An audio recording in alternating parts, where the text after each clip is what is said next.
Dahil mag-ihaw tayo ngayon. Oh, bakit? Ihaw. Mag-ihaw tayo. Anong gagawin natin? Ito. Ihawin mo yan. Ito? Ihawin? Oh. Oh no! Kasi yan ang ulamin natin ngayon. Kaya ihawin muna yan bago lagyan natin ng itlog. Ihawin? Ano gusto ko ihawin? Ihaw!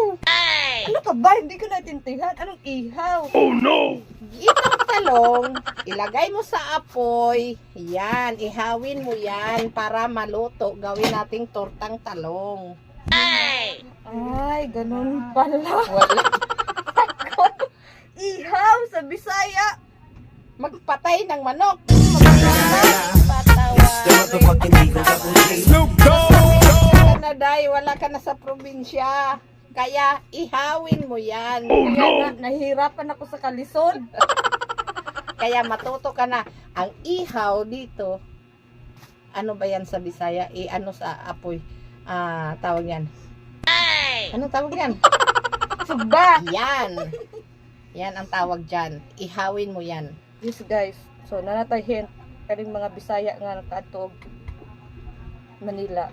Nahirapan talaga ako sa kalisod dito.